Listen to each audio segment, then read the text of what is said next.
Beneath the ruins of forgotten cabins, in fields where weeds now choke what once were farms, there lies a story no family would ever want remembered. A boy born into the dark marrow of silence, bound by bloodlines that bent inward instead of branching outward, became the living proof of how secrets rot generations from the inside. They said he was strange even as an infant, his eyes unfocused, his cries lingering longer than other children's, as if his very body already carried the weight of too many forbidden unions. But what no one dared to say aloud was that his cradle sat not in the arms of a mother, nor under the watch of a father, but in the shadow of a sister who never let him leave her side. She did not simply raise him, she claimed him, body and soul, as though his life was hers to shape, his bed hers to occupy. This is not the kind of history written down in neat parish records or family Bibles. It was whispered through gossip that traveled along backroads, in gasps overheard at general stores, in warnings passed from mothers to daughters about families one must never marry into. But still, the truth was too heavy to silence completely.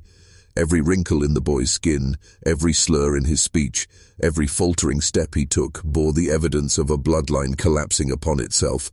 And while others prayed for him or pitied him, his sister watched with a hunger that had nothing to do with protection and everything to do with possession. Neighbors noticed the way she would never let him out of sight, the way her hand lingered too long on his shoulder, the way she smiled when he winced in shame. He was a boy who should have grown into freedom, but instead he grew into a prison of flesh and blood. The boundaries of family had blurred so completely that no one outside dared to intervene. Those who lived nearby shook their heads, turned their backs, told themselves, as it was not their burden. And so, behind the shuttered windows of a rotting farmhouse, the most inbred boy in the county lay beside his sister night after night, trapped in a bed he never chose, marked by a fate written long before he was born.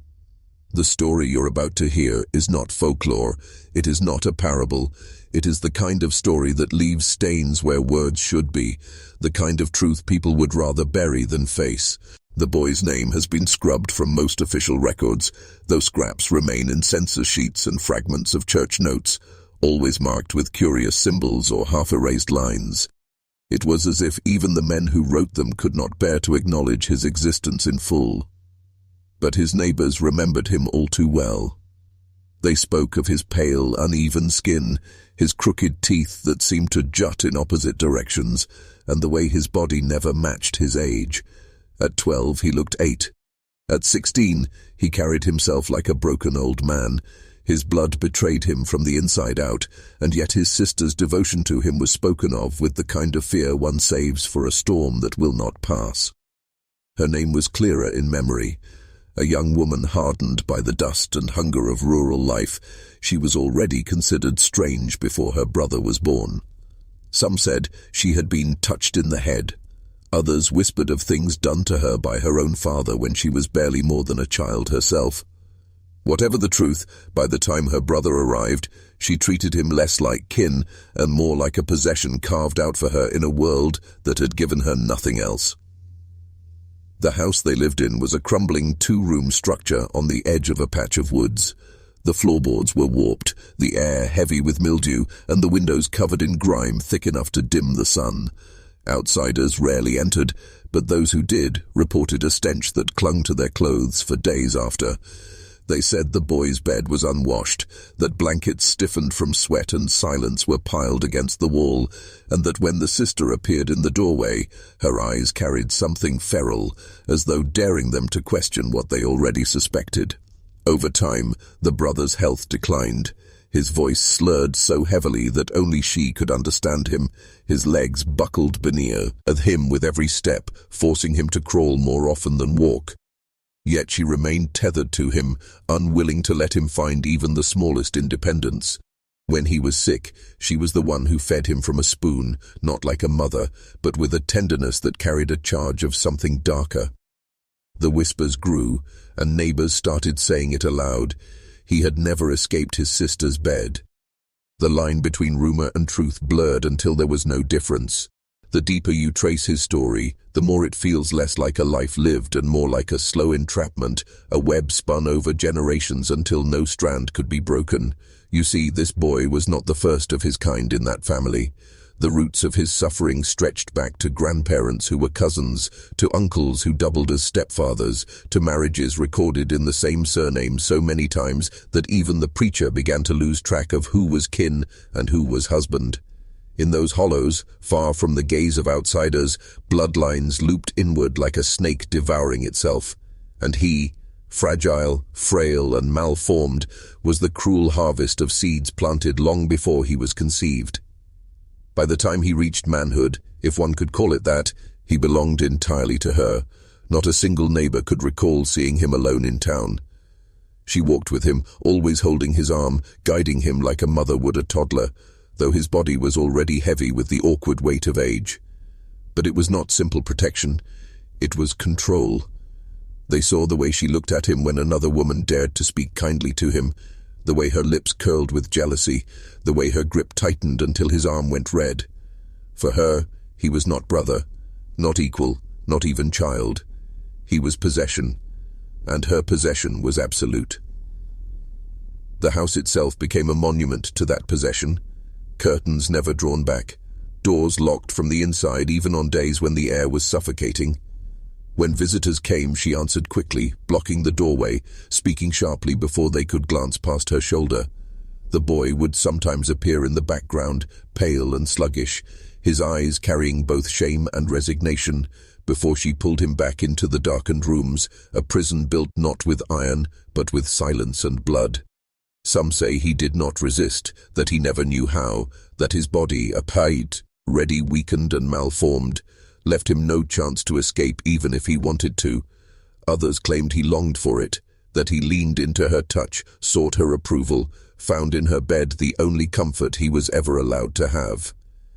The truth is likely far more horrifying, that he was groomed from the cradle, molded to believe his sister's embrace was the only world he had. And by the time he could understand what had been stolen from him, it was too late. There is a photograph, grainy and almost lost to time, that some claim shows the boy in his later years. His shoulders are hunched, his frame skeletal, his face marked with the unmistakable features of generations turned inward. One eye drifts, the jaw misaligned, and a strange sadness lingers in the corners of his mouth. He wears a shirt too large for him, its collar frayed, its buttons mismatched. But it is not the boy alone that unsettles the viewer. It is the faint blur of a woman's shadow just behind him. Her outline presses against his, as if reminding the world that she was always there, claiming space where no one else was allowed.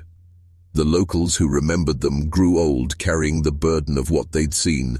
One man, interviewed decades later, admitted that he once heard them through the thin walls of that rotting house, a sound he could not describe without trembling. It was not the sound of siblings nor of love, but of something altogether broken, something that made him flee into the night and never return. Others spoke of the boy's silence when taken into town, how he never spoke a word unless she gave him permission. When asked a question, his eyes darted to her first, waiting, needing her approval to answer. A lifetime of control etched into the smallest gestures. As years passed, their isolation grew heavier. The farm rotted, the fences fell, the animals vanished. Still, they stayed. Neighbors stopped visiting altogether, unable to bear the stench of it, the feeling of being watched from behind yellowed curtains. And yet, even as they withdrew from the world, their bond only deepened. Some whispered that she wanted a child by him, that she had already tried, though no baby ever came. Perhaps nature refused them that continuation. Perhaps the bloodline had finally collapsed on itself, too frail to carry forward. And so he remained hers alone, a boy, who never became a man in the way men are meant to. His life was bound to her bed, his fate sealed not by choice, but by a lineage that had twisted too far. No one intervened, no one saved him. And perhaps that is the most haunting truth of all, that an entire community could know, could whisper, could even see, and still choose silence over confrontation, When his sister grew older, her hold on him only tightened. Age had not softened her, but hardened her into something even more unyielding.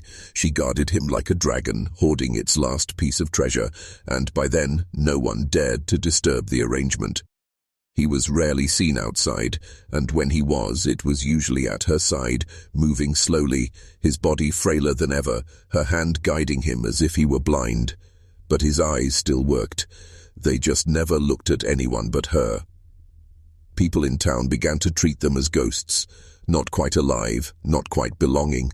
When they appeared, shopkeepers turned away, conversations died, and children were pulled closer to their mothers. The family name had become poison, a curse carried in whispers and in looks, exchanged over church pews.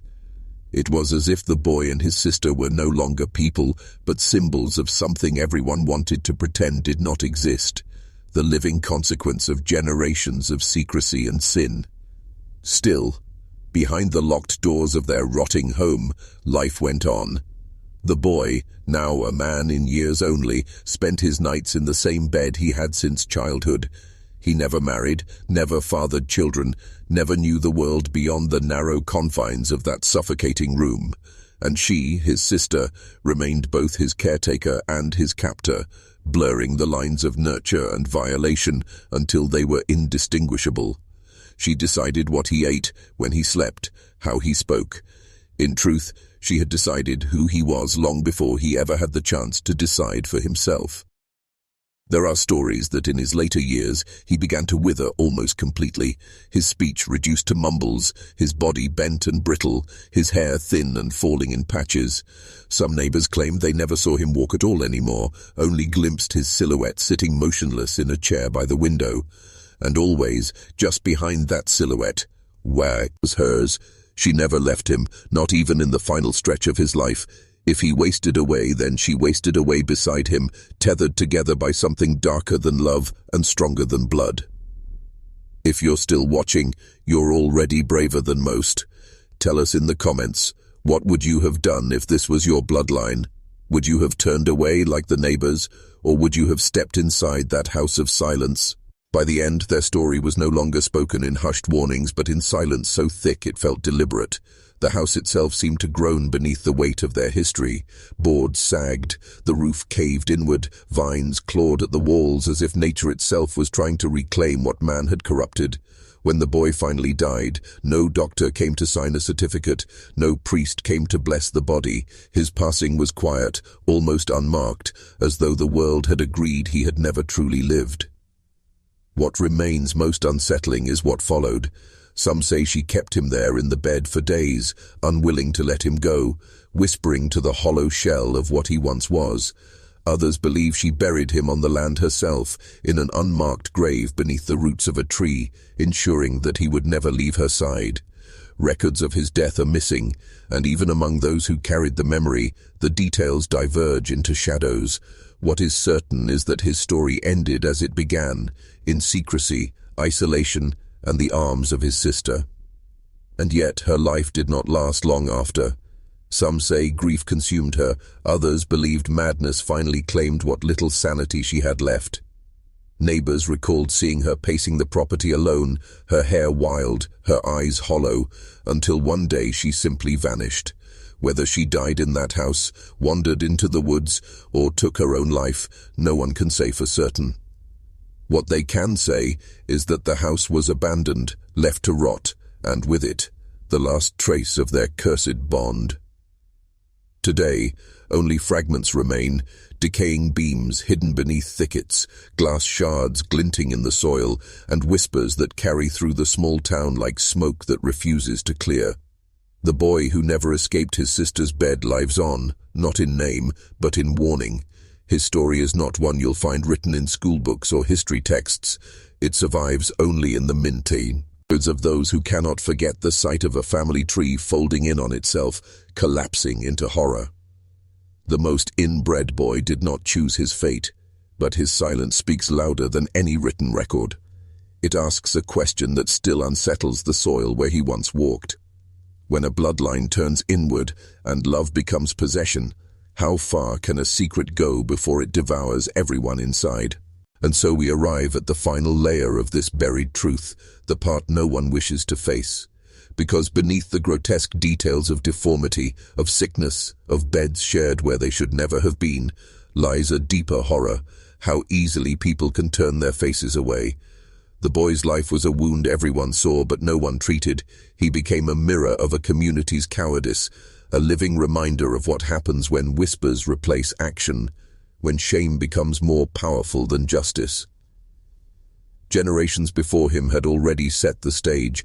Cousins wedded cousins, fathers blurred their roles, mothers kept silent because silence seemed safer than defiance. Each step down that path carved away the possibility of escape until the boy was born into chains he could never break. His sister did not forge those chains alone. She was shaped by the same lineage, warped by the same sins passed down like heirlooms. Theirs was not a story of one woman's cruelty or one boy's weakness, but of an entire bloodline collapsing inward under the weight of secrets. What makes this tale unforgettable is that it did not happen in some distant land or ancient kingdom. It happened here, on American soil, in a farmhouse not unlike thousands that still stand in ruin across the countryside. It is a chapter in our own hidden history, a reminder that horror is not confined to folklore or fiction. It grows in silence, in families too ashamed to speak, in neighbors too afraid to interfere. And sometimes it grows in the very bed where a boy should have felt safe. Today, nothing remains but stories, fragments and warnings passed down in uneasy voices. Yet, when you hear them, when you stand at the edge of an abandoned field and feel the weight of what was buried there, you cannot help but wonder how many other houses hid their own truths, how many other boys never escaped, how many stories have already been lost to silence, erased from record, but still pulsing like ghosts beneath the soil. The boy never escaped his sister's bed, but his story escaped the silence, and now it sits with you. What you do with it, how you carry it, whether you turn away or dare to look closer, that is the choice his neighbors never made, and it is the only reason his shadow still lingers long after the house has fallen. Would you like me to write you a haunting closing line for the narrator, something that seals the script like a final whisper the audience won't forget?